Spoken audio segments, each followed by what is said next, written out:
কথারা যে অজানা, মুখ মুখোশে এ খেলাতে অনেক দিনে খুব অচেনা, চেনা মুখে আড়ালেতে সেই কথারা যে অজানা, মুখ মুখোশে এ খেলাতে অনেক দিনে খুব অচেনা।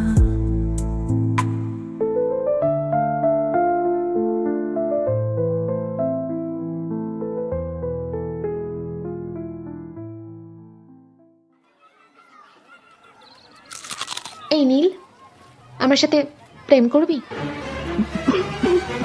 হঠাৎ প্রশ্ন ছুড়ে দিল বিথি। একটা বড় সড়ো টক জল ভরা ফুচকা জাস্ট মুখে পড়েছিল নীল। হঠাৎ এমন একটা কথায় জোরদার বিষম টিসম খেয়ে একাকার অবস্থা। আমারটা এখনো হাতে ধরা ছিল, ভাগ্যিস মুখে ঢোকায়নি, না হলে আমারও হয়তো নীলের মতোই দশা হতো। 5-10 বার পিঠে থাবড়া মেরে মাথায় ফু দিয়ে কোনো মতে ঠান্ডা করলাম। বোধহয় নাকে কানে ঝাল চলে গিয়েছিল, তাই ফুচকাওয়ালার বড় জলের ঘটিটা তুলে নিয়ে ঢক ঢক করে কয়েক ঘটেই সাবার করে দিল।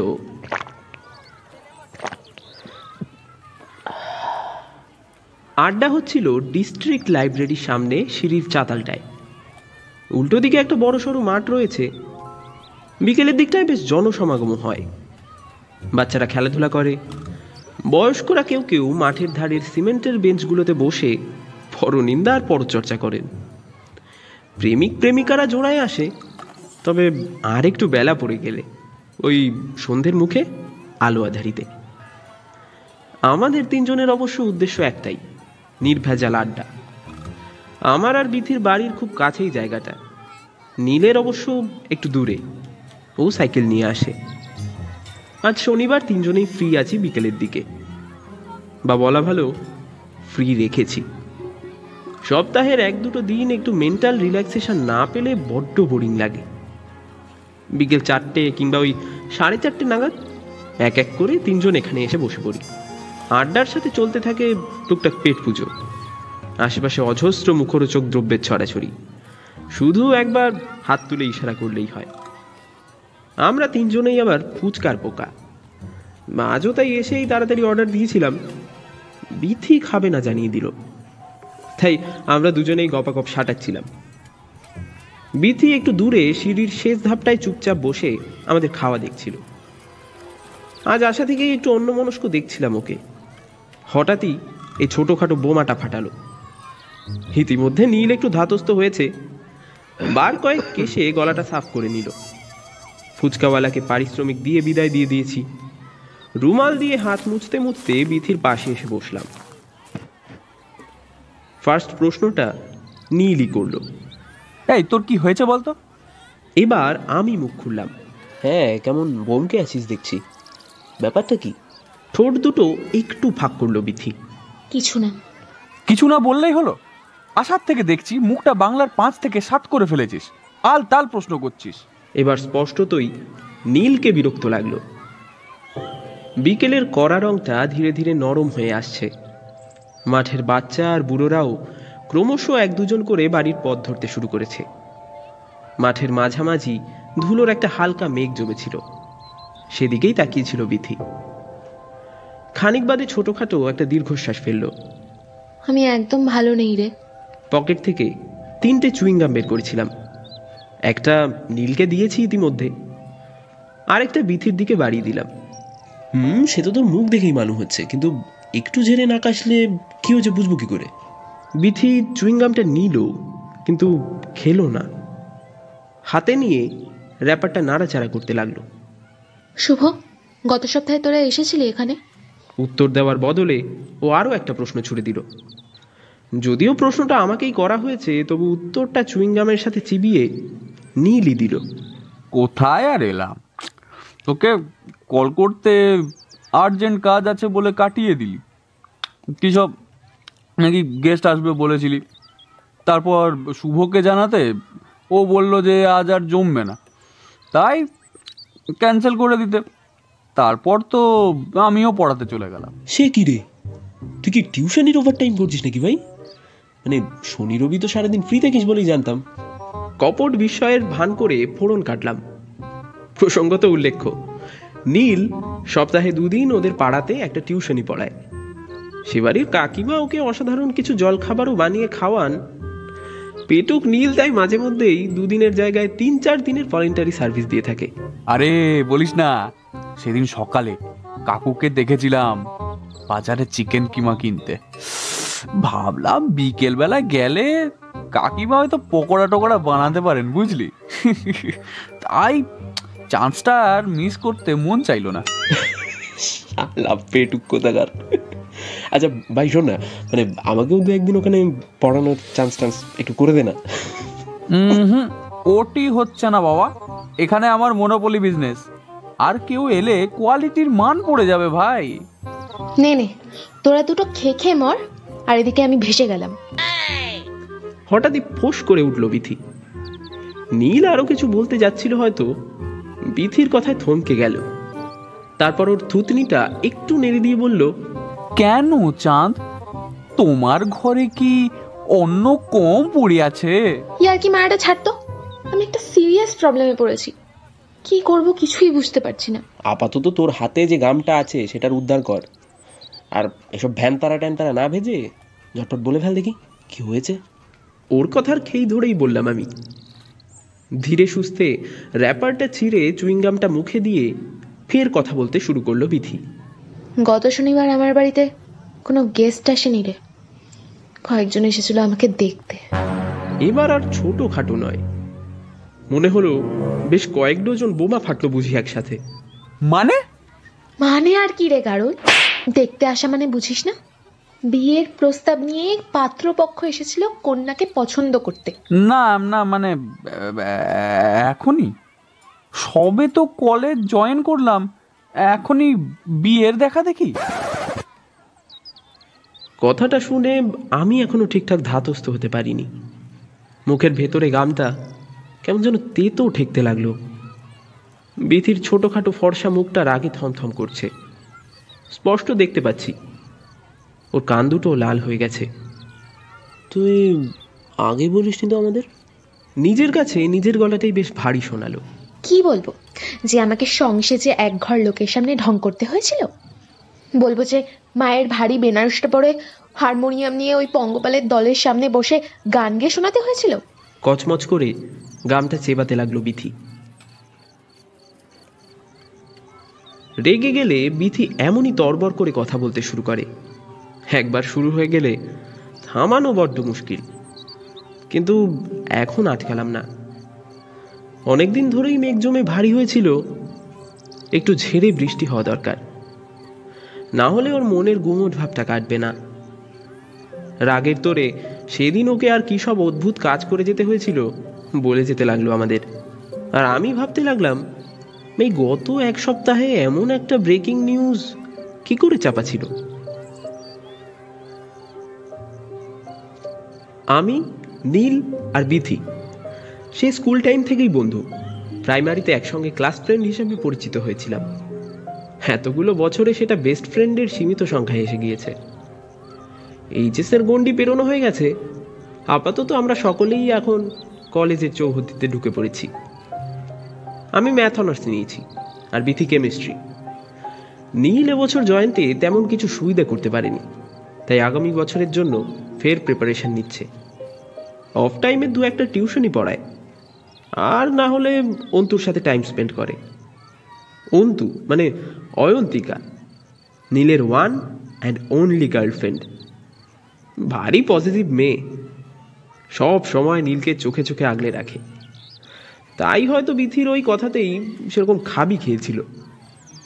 আপাতত ঘাড় নিচু করে খুব মন দিয়ে বিথির কথা শুনছে, আর ক্রমাগত ডান হাতের আঙুলের নখ কামড়ে যাচ্ছে। কিন্তু তাতে নীলের সাথে তোর প্রেম করার কথা আসছে কোথা থেকে? আর অন্তু থাকতে নীল তোর সাথেই বা প্রেম করতে যাবে কোন দুঃখে, তাই না? অনেকক্ষণ ধরে বিথির কথা শুনতে শুনতে হঠাৎ বললাম। বিথি একটু থমকালো, ঠোঁট সরু করে এক ফুয়ে চুইংগামটা বাউন্ডারির বাইরে পাঠালো।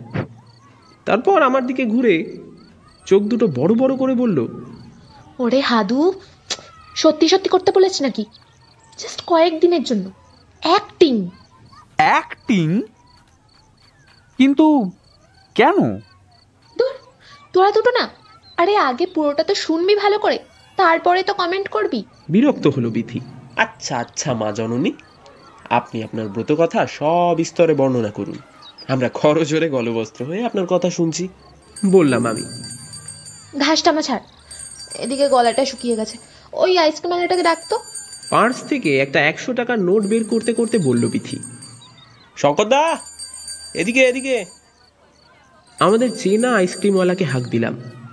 বিথি ওর ফেভারিট কোন আইসক্রিমটা নিল, আমি বাটারস্কচ আর নীল স্ট্রবেরি। কোনের র্যাপারটা ছাড়াতে ছাড়াতে বিথি আবার ফ্ল্যাশব্যাকে ফিরে গেল। মূল ঘটনার সূত্রপাত মাস দুয়েক আগে আমাদের পাড়ার ক্লাবে। 25শে বৈশাখে প্রতি বছরই রবীন্দ্র জয়ন্তীর প্রোগ্রাম হয়। নাচ, গান, আবৃত্তি, আলেখ্য ইত্যাদি আর কি। এই বছর ক্লাবের রজত জয়ন্তীর উপলক্ষে নৃত্যনাট্য করা হয়েছিল, চিত্রঙ্গদা। বলা বাহুল্য লিড রোলে বিথিই ছিল। নাচটাও ভালোই করে, ছোটবেলা থেকেই বিভিন্ন ক্লাসিক্যাল ড্যান্সের ট্রেনিং নিয়েছে। ওই প্রোগ্রামেই একজন বিশেষ অতিথি আমন্ত্রিত ছিলেন, নাম অমিতাভ পাহাড়ি, প্রবীণ বিধায়ক এবং বিশিষ্ট সমাজসেবী। একসময় বিশ্বভারতীতে অধ্যাপনা করেছেন। অনুষ্ঠানের শেষে বিথিকে ডেকে ওর নাচের প্রশংসাও করেন, সঙ্গে ওর সম্পর্কে টুকটাক খোঁজ খবরও নেন। এই পর্যন্ত আমার জানা ছিল, কারণ পুরো অনুষ্ঠানটাই আমার এসএলআর ক্যামেরাতে বন্দি করার দায়িত্বে ছিলাম, আর নীল ছিল সঞ্চালনাতে। ছোট্ট করে এতক্ষণ একটু পূর্বকথন দিয়ে বিথি বলল, এই পর্যন্ত তো তোদের দুজনের জানা, কিন্তু এবার যেটা জানা নয় সেটা বলছি। আইসক্রিমটা তাড়িয়ে তাড়িয়ে খেতে খেতে বলল, আরে আসল মজাটা তো শুরু হয়েছে এই সপ্তাহ 2 দিন আগে। সেটা মনে হয় এই সোম কি মঙ্গলবার হবে। কোচিং থেকে বাড়ি ফিরতেই মা আমাকে বলল যে অমিতাভ বাবু নাকি ফোন করেছিলেন। এদিকে আমি তো ভুলেই গিয়েছিলাম ওনার কথা। মা বলতে মনে পড়লো, তো উনি নাকি টুকটাক খবর নিচ্ছিলেন আমার, এই আজকাল কি করছি, পড়াশোনা কেমন চলছে ইত্যাদি ইত্যাদি। আমার অবশিষ্ট বাটারস্কচটা কখন যে গলে বাটার হয়ে গিয়েছে খেয়ালই করিনি। ঝটফট এক চুমুকে বাকিটা গলাৎকরণ করে কাপটা ছুঁড়ে দিলাম। তারপর আপনা হতেই আমার গলা থেকে কৌতূহলী স্বর বেরিয়ে এলো, তারপর আর কি, আমি তো ফ্রেশ হওয়ার জন্য বাথরুমে ঢুকে পড়লাম। ডিটেলসে কিছু জানতে চাইলাম না। মা তখন আর কিছু ভেঙেও বলেনি। পুরো ব্যাপারটা গত শনিবারই বুঝলাম, যখন সকাল সকালবেলা মা ঘুম থেকে তুলে দিয়ে রেডি হওয়ার ইনস্ট্রাকশন দিল। ফির কিয়া হুয়া वो तो पूछो ही मत। বড় করে শ্বাস ছাড়ল বিথি। তার মানে ওরা আসার আগে পর্যন্ত তুই পুরো অন্ধকারে ছিলিস? নীল বিজ্ঞের মতো ঘাড় নাড়ল। একদম জানাইনি, ভাবতে পারিস? পাছে আমি বাড়ি থেকে পালাই। Very bad. অ্যাটলিস্ট তোকে আগের দিনও জানানো উচিত ছিল। আর তাছাড়া এই তো সবে এইচএস দিলি, এখনই কি এসবের জন্য এত তাড়াহুড়ো করা উচিত? তাড়াহুড়ো আমাদের নয় রে, ছিল ওই অমিতাভ বুড়োর।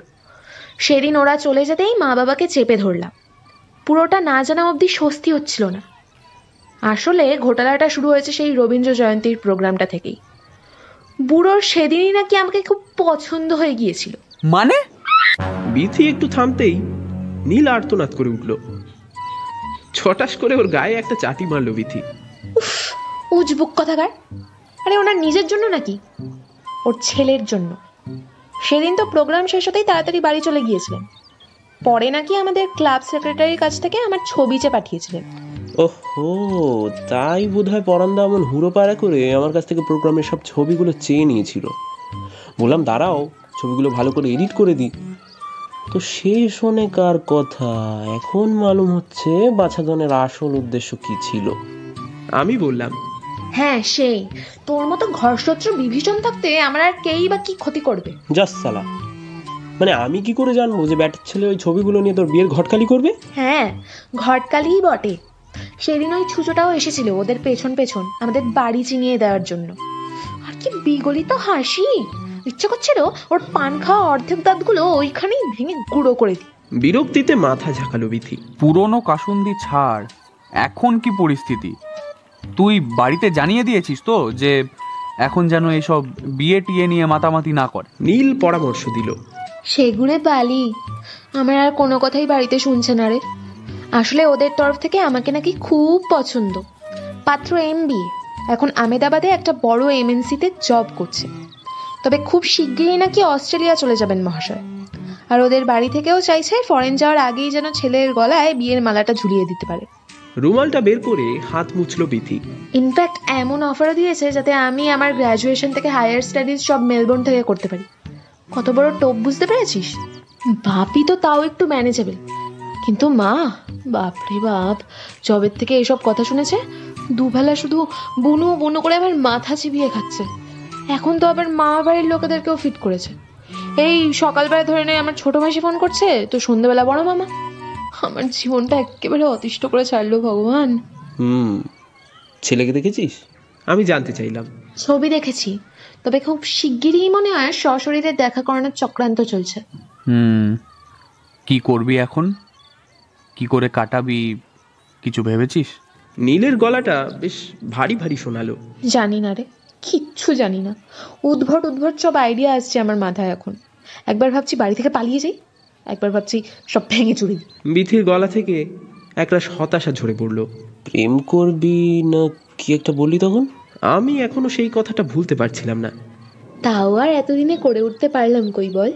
তাই ভাবছিলাম যদি একটু একটু প্রেমের অ্যাক্টিং করেও একটু এক্সকিউজ দেওয়া যায়, কিন্তু তেমন পার্ট টাইম বয়ফ্রেন্ডও তো জোগাড় করা সহজ নয়।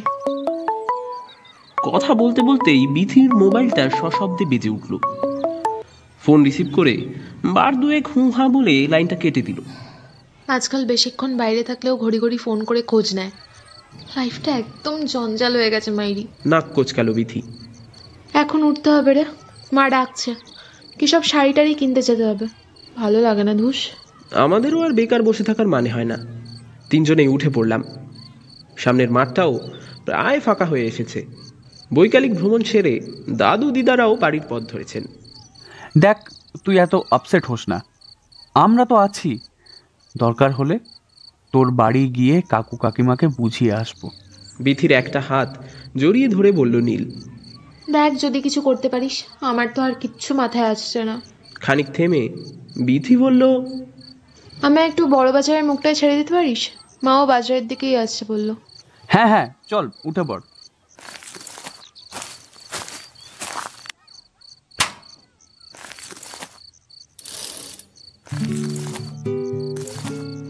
নীলের সাইকেলের পেছনের ক্যারিয়ারে বসে আমার দিকে হাত নেড়ে দিয়ে চলে গেল বিথি।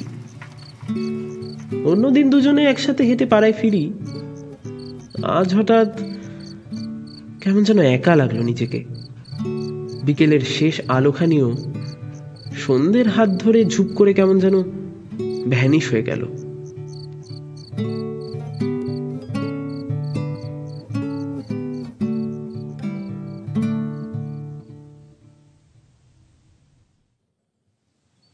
আজ মঙ্গলবার, মাঝে 2 দিন কেটে গেছে বিথির সাথে দেখা হয়নি।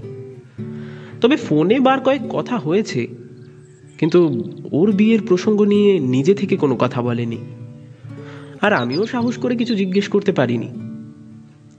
নীল বদমাইশটা সেদিন খুব বড় বড় কথা বলছিল বটে, কিন্তু সে বেটা নিজেই সাঁতরাগাছি না আমরাগাছি কোথায় যেন ওর মাসি না মামা বাড়ি আছে, সেখানে গিয়ে বসে আছে। লাঞ্চটা আজ একটু হেভি হয়ে গিয়েছিল। দুপুরের খাওয়া দাওয়া সেরে নিয়ে বিছানায় একটু গড়িয়ে নিচ্ছিলাম। বেসিক্যালি সপ্তাহের মাঝে এমন বিলাসিতা চলে না, তবে আজ একটা পাবলিক হলিডে ছিল। বাবার ব্যাংকও ছুটি। ছুটির দিন হলেই বাড়িতে বাবার সব ফেভারিট ডিশ রান্না হবে, একদম অবধারিত। আর রসনা তৃপ্তির ব্যাপারে আমাদের বাবা ছেলেরও কোনো রকম মতানৈক্য নেই। চোখটা বোধহয় একটু ধরে গিয়েছিল। মোবাইলটা পাশেই ছিল, তবে ভাইব্রেশন মোডে। ভর ভর এই শব্দে কাঁচা ঘুমটা ভেঙে গেল হঠাৎ। স্ক্রিনে একবার চোখ রেখে টক করে ফোনটা রিসিভ করে নিলাম। নীল কল করেছে। বদমাইশটা প্রায় মিস কল করে রেখে দেয়।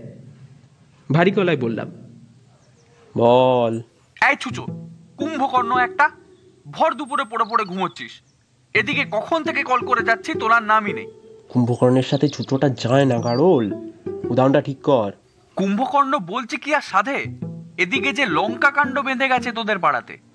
ভ্যানতারা না করে কি হয়েছে বল না ভাই, তুই কি ফিরেছিস?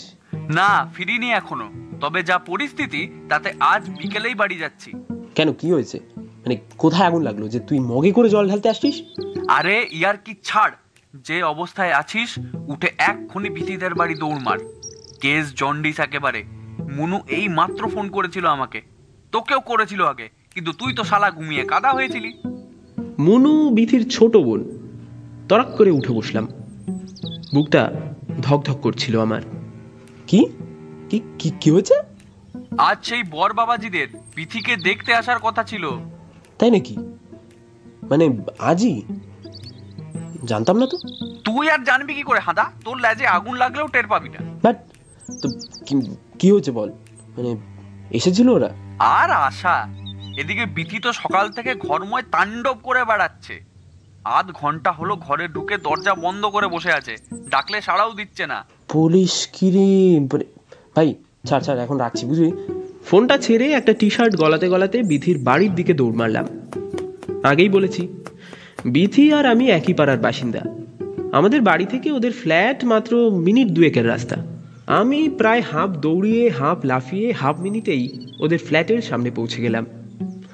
কিন্তু সেখানে পৌঁছে টেনশন কমার বদলে আরও 10 গুণ বেড়ে গেল। অলরেডি ওখানে গ্রাউন্ড ফ্লোরে বেশ কিছু মানুষের জটলা। সকলকেই কম বেশি আমি চিনি, এরাও আমাদের পাড়ারই লোক। কেউ বিথিদের ফ্ল্যাটের, আবার কেউ আশেপাশের বাড়ির। প্রত্যেকেরই উদ্বিগ্ন থমথমে মুখ। এদের মধ্যে নোটন কাকাকে সর্বাগ্রে চোখে পড়ল। এনাকে এলাকার একজন মাতব্বর বলা যায়। অন্নপ্রাশন থেকে উপনয়ন সব জায়গাতেই সমান উপস্থিতি। ইদানিং ছোট বড় রাজনৈতিক নেতাদের চামচাগিরিও করতে দেখা যাচ্ছে। আপাতত জটলার মধ্যে দাঁড়িয়ে হাত পা নেড়ে উত্তেজিতভাবে ভীষণ ভাষণ দিতে ব্যস্ত। এর মধ্যে কি করে এরা খবর পেয়ে গেল বুঝতেও পারলাম না। বিথিদের ফ্ল্যাটটা 3 তলায়। তড়িঘড়ি ভিড় কাটিয়ে ওদের ফ্ল্যাটের সামনে পৌঁছে গেলাম। দরজা খোলাই ছিল, সামনেই ড্রয়িং রুম, আর প্রত্যেকটা চেয়ার সোফার সবকটাই কেউ না কেউ দখল করে বসে আছে। বিথির বাবা অপরেশ কাকুকেও চোখে পড়ল।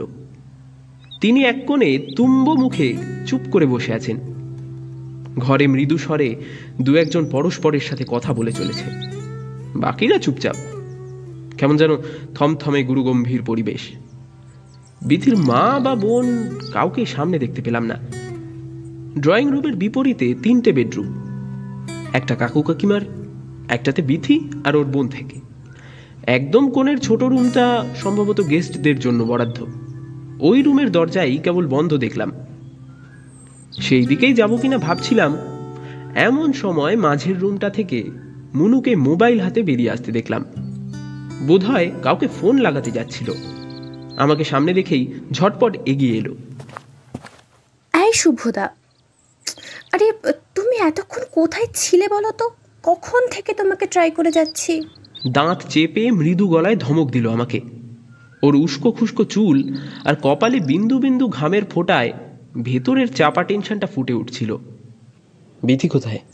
নিজের কানেই নিজের গলার স্বরটা কেমন বিকৃত শোনালো। কোথায় আবার? সেই যে 1 ঘন্টা হলো ঘরে ঢুকে দরজা দিয়েছে, তারপর থেকে তো। মুনু ওর কথা শেষ না করে বন্ধ দরজার দিকে ইশারা করলো। তোরা ডাকাডাকি করিস নি এতক্ষণ? দরজার দিকে এগোতে এগোতে বললাম আমি। ডাকা হয়নি আবার, শুধু দরজা ভাঙতেই যা বাকি আছে। এতক্ষণ ধরে তো সবাই কম বেশি ট্রাই করে গেল।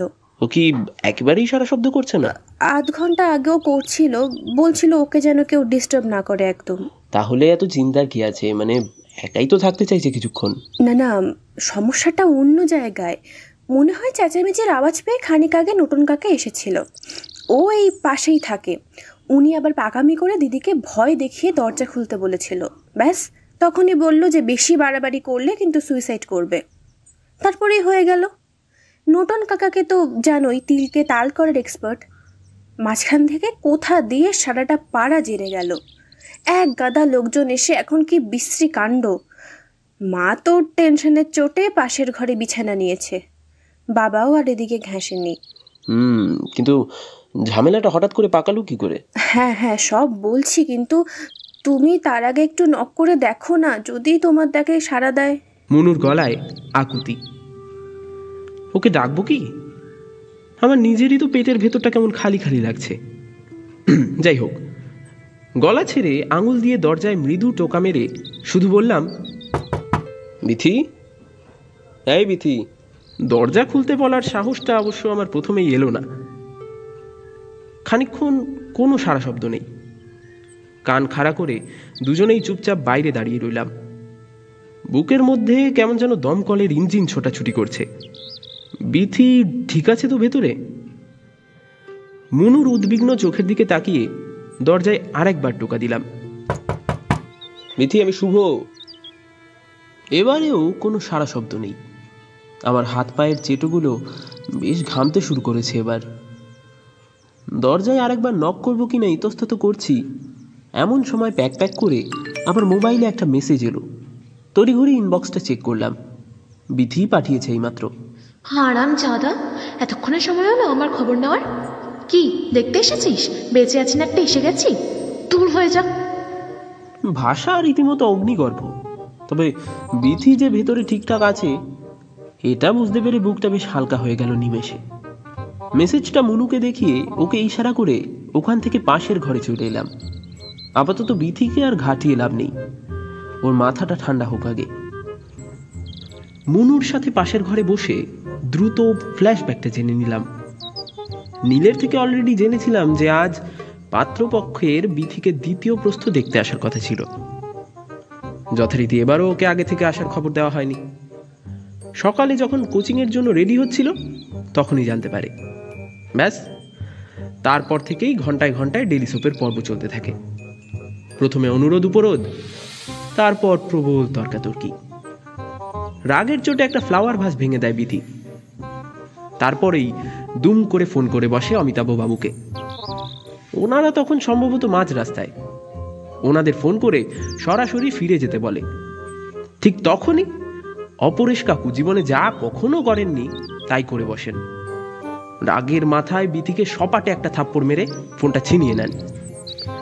কাঁদতে কাঁদতে সেই যে বিথি রুমে ঢুকে দরজা বন্ধ করেছে তারপর থেকে আর খোলেনি। মোটামুটি এই হলো পূর্বকথন। বিথির ফোনটা যখন ওর কাছেই আছে, ওকে একটা ফোন করবো কিনা ভাবছিলাম, তখনই আমাকে চমকে দিয়ে আমার মোবাইলটা বেজে উঠল। না, বিথি নয়, নীল ফোন করেছে। হাঁ করে অল্প কথায় ওকে কাটিয়ে দিলাম। পরিস্থিতি সামাল দেওয়ার জন্য ঠান্ডা মাথায় ভাবতে হবে এখন।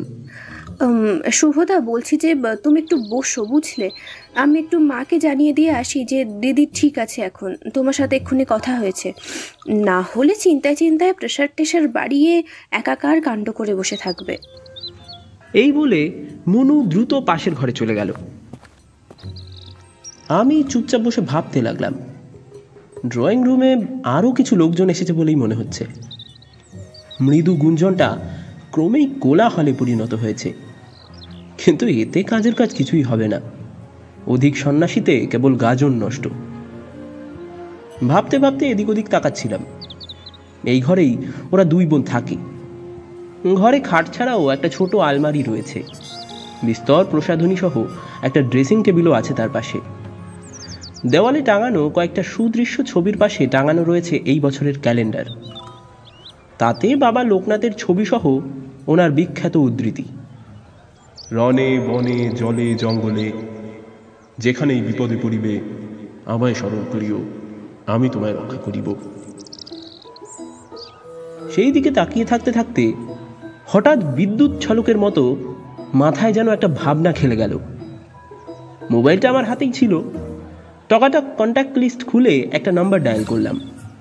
জয় বাবা লোকনাথ।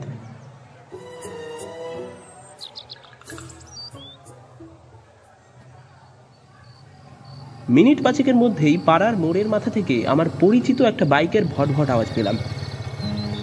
ঠিক বিথিদের ফ্ল্যাটের সামনেই শব্দটা থামলো। আমি মোবাইলটা পকেটে ভরে সদর দরজার দিকে এগিয়ে গেলাম। খানিক বাদেই সিঁড়ি দিয়ে আমার অতি পরিচিত একটি মানুষ উপরে উঠে এলো। আমি একটু হেসে ডাকলাম, বাবা, এদিকে এসো।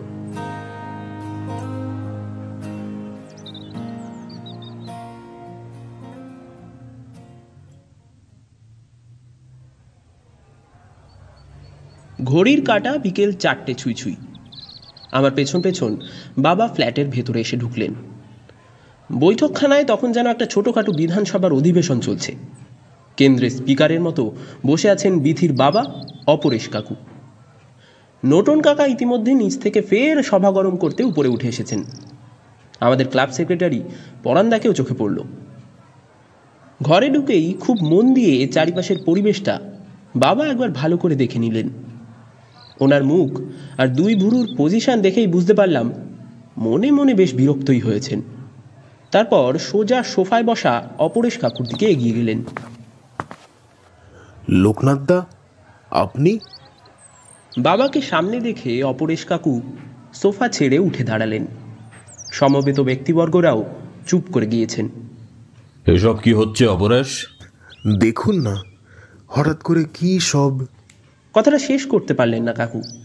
ওটা নয়, বলছি এখানে এত হট্টগোল কেন? সমাবেশ করে হচ্ছেটা কি? নিজের রাগ আর বিরক্তিটা এবার আর লোকালেন না বাবা। না স্যার, আসলে ব্যাপারটা হয়েছে কি।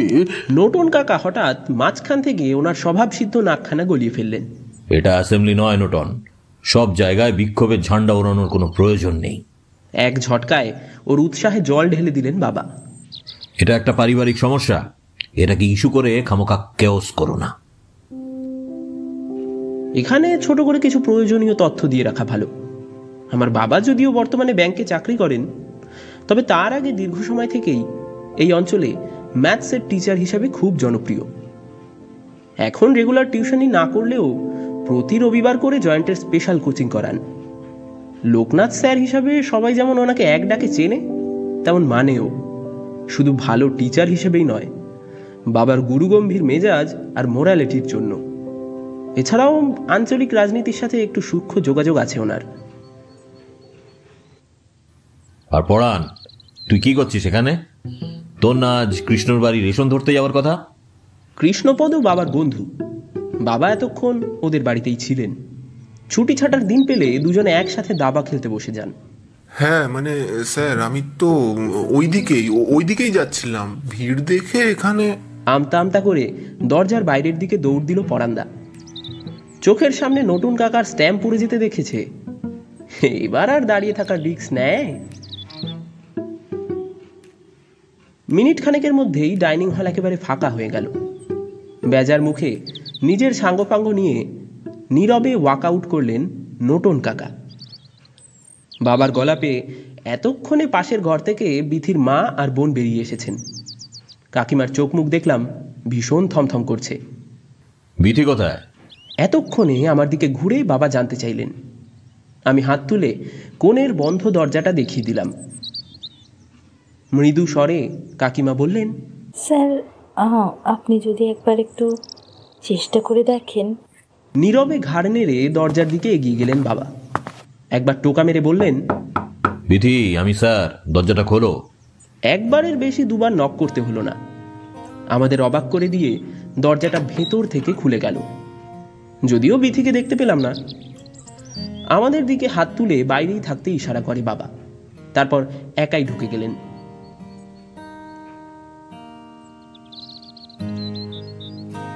বাইরে দাঁড়িয়ে টেনশনে কিছুক্ষণ নিজের আঙুল কামড়াচ্ছিলাম।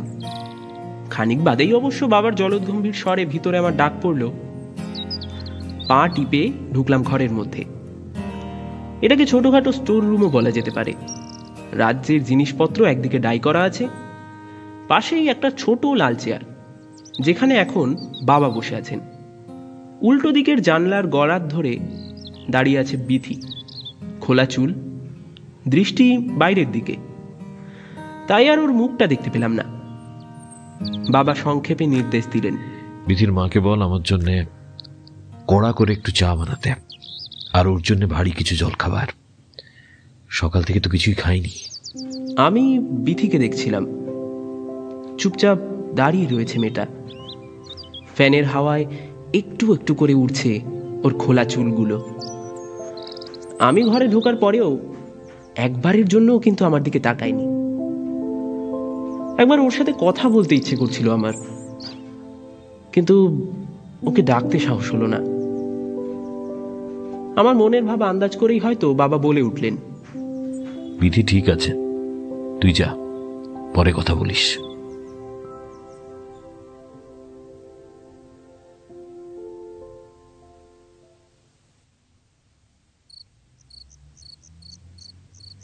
সন্ধে হয়ে গেছে ইতিমধ্যেই। পাড়ার রাস্তার আলোগুলো এইমাত্র টপাটপ জ্বলে উঠল। আমি আর বিথি ওর ঘরের খাটে বসে আছি। বাইরে ডাইনিংয়ে বাবা কাকু কাকিমারা বসে গল্প করছেন। মুনু এইমাত্র বাড়ির পরিবেশ ভালো হয়েছে দেখে টিউশন পড়তে চলে গেল। ট্রেন লেট করছে বলে নীলও এখনো এসে পৌঁছয়নি, যদিও ফোনে বিথির সঙ্গে কথা হয়েছে। আমাদের ঘরের লাইট এখনো জ্বালানো হয়নি। মোবাইলটা হাতে নিয়ে খুটখাট করছিল বিথি। একটা হালকা স্নিগ্ধ আলো ওর মুখে ছড়িয়ে পড়ে অদ্ভুত এক কমনীয় রূপ দিয়েছে। ওর চোখ দুটো একটু ফোলা লাগছে। এখনো অবধি কথাবার্তা বিশেষ বলেনি আমার সাথে। আমি শুধু নীরবে ওকে দেখে যাচ্ছিলাম। অনেকটা অচেনা লাগছে যেন ওকে। আজকের এই শান্ত শীতল রূপ আমার কাছে খুব নতুন। ওর স্বভাবসিদ্ধ চাঞ্চল্য খ্যাপামির থেকে একদমই বিপরীত। বাবার মধ্যস্থতায় কাকু কাকিমা রাজি হয়ে গিয়েছেন। যতদিন না বিথির স্টাডি কমপ্লিট হচ্ছে বা ও নিজে থেকে না চাইছে, ততদিন বিয়ে বা ওই সম্বন্ধিত কোনো বিষয়ের জন্য যেন ওকে জোর না দেওয়া হয়। নতুবা পরিণাম যে কি হতে পারে তা তো দেখাই গেল। অমিতাভ বাবুদের পুনরায় ফোনে সংক্ষেপে ব্যাপারটা জানিয়ে ক্ষমা চেয়ে নেওয়া হয়েছে। বিথি আগাগোড়াই সামনে ছিল তখন, যদিও একটাও কথা বলেনি। সবকিছুই নীরবে শুনে গিয়েছে কেবল। বাইরের ঘর থেকে বাবা ডাক দিলেন আমায়, বাবু তুই কি যাবি আমার সাথে? হ্যাঁ বাবা যাই। ধরফর করে উঠতে যাচ্ছিলাম, হঠাৎ ডান হাতটা টেনে ধরল বিথি। মোবাইলটা সরিয়ে রেখে এবার আমার চোখের দিকে তাকালো। স্যারকে তুই ডেকেছিলি? হ্যাঁ, আমি ডেকেছিলাম। আসলে তখন কিছু মাথায়ও আসছিল না, হঠাৎই কেমন করে বাবার কথা মনে এসে গেল। একটু থেমে ফের বললাম, বাইরে তখন এতগুলো লোক জটলা করছিল, এদেরকে কাটাবার এর থেকে আর কোনো সহজ উপায় মনে আসেনি রে। এদিকে তোকে ঘর থেকে বের করাও আমার কম্য ছিল না। যা দিতে ছিলিস, আমাকেও তো দূর করে দিলি তখন। বলতে বলতে আমার গলাটা যেন একটু ধরে এলো। তুই প্লিজ রাগ করিস না শুভ। আমার হাতটা ওর দু হাতের মুঠোর মধ্যে জড়িয়ে ধরলো বিথি। তখন রাগের চোটে যা তা বলেছি, প্লিজ মাইন্ড করিস না রে।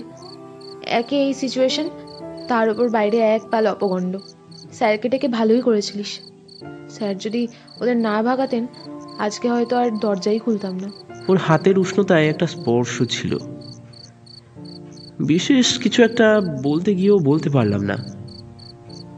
এ আমার চেনা বিধি নয়। এই মুহূর্তে ওকে একদমই ছেড়ে যেতে ইচ্ছে করছিল না, শুধু প্রাণ ভরে দেখতে ইচ্ছে করছিল এই নতুন বিধিকে। তাও একসময় ধীরে ধীরে বিছানা ছেড়ে উঠে দাঁড়ালাম। এই, তুই সত্যি রাগ করিসনি তো? জানলা গলে আসা ল্যাম্পপোস্টের মৃদু আলোতে বিথির দু চোখের আকুতি দেখতে পেলাম। তুই আমার পাশে ছিলিস বলে বেঁচে গেলাম, নাহলে যে কি সব উল্টোপাল্টা চিন্তা করছিলাম। চুপ। হাত তুলে থামালাম আমি। আর একদম উল্টোপাল্টা ভাববি না। শোন, আমি এখন যাচ্ছি, বুঝলি? রাতে ফোন করবো, কেমন? আর ভালো করে একটু কিছু খা এখন। কাকিমার বানানো স্যান্ডউইচগুলো তো ভালো করে খেলি না তখন। আমি তখন থেকে খাবারগুলো সাটিয়ে যাচ্ছি তোর। আমার কথায় বিথির মুখে এতক্ষণে হাসি ফুটে উঠল। হাসলে ওর গাল দুটো আরো ফুলে যায়। আমি সেই ফোলা গাল দুটো একটু টিপে দিয়ে মুচকি হেসে ওদের ফ্ল্যাট থেকে বেরিয়ে এলাম। নিচে যেতেই বাবা ওনার বাইকটা স্টার্ট দিলেন। আমি পিছনের সিটে উঠে বসলাম। বিথি ইতিমধ্যে ওদের ব্যালকনিতে এসে দাঁড়িয়েছে। আমি ওর দিকে তাকিয়ে হাত নাড়লাম। জবাবে ও মৃদু হেসে নিজের হাতটা নেড়ে বিদায় জানালো। গুরুগম্ভীর আওয়াজ করতে করতে আমাদের বাইকটা সামনে এগিয়ে চলল। বাইক চালাতে চালাতে বাবা একটানা বলে যাচ্ছিলেন, বিধি মেয়েটা খুব ভালো, বুঝলি? সবাই শুধু ওর জেদটাই দেখল, অথচ ওর যে এমন একটা স্বাধীন চেতা সেন্সিটিভ মন আছে, ওর বাবা মা কখনোই সেটা জানবার চেষ্টা করেনি। আশ্চর্য, তোর তো এত ভালো বন্ধু, তুই জানতিস নিশ্চয়ই। বাবার প্রশ্নের উত্তরে অবশ্য আমি এসব কিছুই বললাম না, শুধু অলক্ষ্যে একটু মুচকি হেসে জবাব দিলাম, কি জানি, হয়তো জানতাম।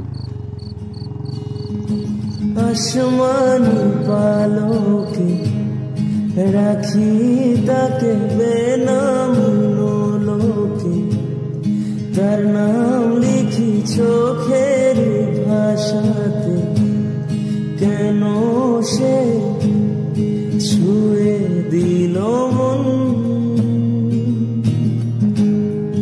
অচেনা সন্দেহ হাওয়াতে, লুকোচুরি অবেলায় কিছু সাহস চিরকুটে, ইচ্ছেরা রোজ দোটানা,